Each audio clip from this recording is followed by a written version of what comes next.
पहले one day international match में दूसरी गेंद पर 0 रन पर ही आउट हो गए। लोगों ने सोचा कि बच्चा है 16 साल का, अभी तो नया है खेल में, लेकिन किसको पता था कि ये इंसान जिद्दी इंसान है और इसी जिद्दी इंसान को बाद में क्रिकेट का भगवान माना गया। और सेंचुरी की हाफ सेंचुरी और हाफ सेंचुरी की सेंचुरी भी लग जाती अगर ये खिलाड़ी 8-10 मैच और खेल लेता तो। जीरो से जिद्दी बन गए, जिद्दीपन ने हीरो बना दिया, जिद ने जीरो और हीरो के बीच में एक पुलिया बना दी। दुनिया के कई रिकॉर्ड तोड़ डाले इन्होंने। एक सामान्य कद के खिलाड़ी किसी खेल के भगवान कैसे बन गए? अब क्या कहें इनके बारे में। बच्चा बच्चा जानता है, बड़ा बुजुर्ग जानता है। उनकी जिद ने उनको 16 साल की उम्र में इंटरनेशनल टीम में जगह देकर मैदान में उतार दिया। एक क्वेश्चन पूछूंगा मैं आज, तुम अपनी लाइफ में कितना बड़ा पाना चाहते हो? अब वो चाहे सफलता हो, पैसे हो या फिर नाम हो, सोच के बताओ। अल्बर्ट आइंस्टीन जितना बड़ा, जिनका नाम अभी तक किताबों में चलता आ रहा है, और जब तक इस पृथ्वी पर जीवन रहेगा और जब तक विज्ञान है ना, तब तक अल्बर्ट आइंस्टीन की छाप कोई विज्ञान की किताब से नहीं हटा सकता। अरे पृथ्वी भी रहे या ना रहे, लेकिन उनके साइंस के फॉर्मूले तो हमेशा ही सच रहेंगे। ऐसा कैसे हुआ?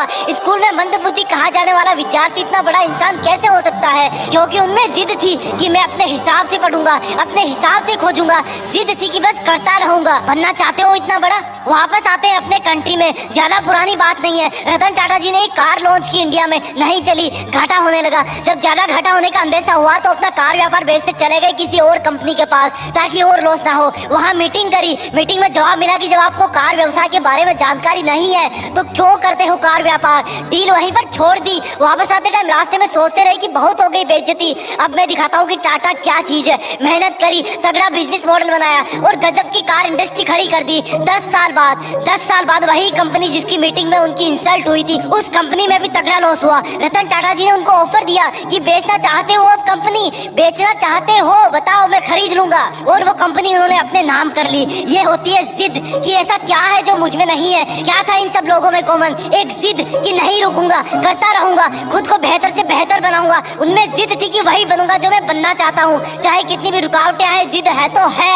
बनना चाहते हो उनके जैसा? मन किया ना बनने का, लेकिन ये जो लेकिन वर्ड है ना, वही तुम्हारी वाट लगा देता है। मैं कुछ करूँ तो सही, लेकिन मैं बड़ा बनूं तो सही, लेकिन मैं मेहनत करना तो चाहता हूँ, लेकिन मेरा सपना तो ये है, लेकिन कोई थाली में परोस के देगा क्या कि ये खा लो, आज से तुम सचिन हो जाओगे, ये खा लो, आज से तुम दुनिया में आइंस्टीन के नाम से जाने जाओगे, ये जड़ी बूटी खा लो, आज से तुम अरबपति बिजनेसमैन बन जाओगे। लेकिन मैं तुम्हें बताता हूँ कि जब तक इस लेकिन वर्ड की तुम वाट नहीं लगाओगे ना, जब तक इसको जिद में नहीं बदलोगे ना, तब तक कुछ नहीं होगा। लेकिन पहले ये बताओ कि क्या खास था इन लोगों में? सोचो, क्या उन्होंने अवतार लिया था? क्या वो प्रकट हुए थे? क्या खास था इन लोगों में जब वो दुनिया में आए थे? वही हाथ पैर, वही आंखें, नाक कान मुंह पेट गला सब कुछ वही ना। उनके शरीर में भी इंसान का ही खून था ना, वही मिट्टी का शरीर था ना। क्या ये सोने चांदी के बने थे? क्या ऊपर वाले ने इनके कान में कोई गुप्त मंत्र फूके भेजा था कि जाओ तुम सचिन बनोगे, जाओ तुम रतन टाटा बनोगे, जाओ तुम आइंस्टीन बनोगे? चलो एक और एग्जांपल देता हूँ। जब तुम्हें एक दिन के लिए कोई रूम में अकेले बंद कर दे तब तुम क्या करोगे? जब तुम्हें एक हफ्ते के लिए रूम में बंद कर दे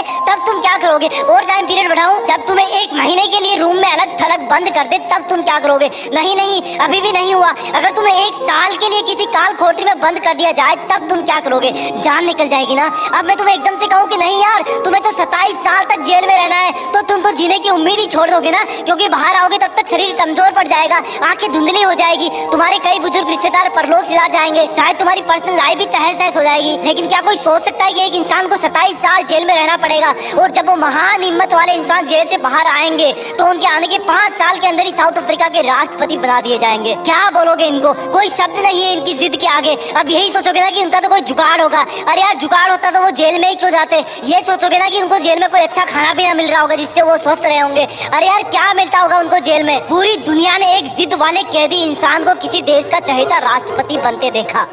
भारत से भी भारत रत्न अवार्ड जीत करके ले गए वो, करोड़ों दिल जीत के ले गए वो।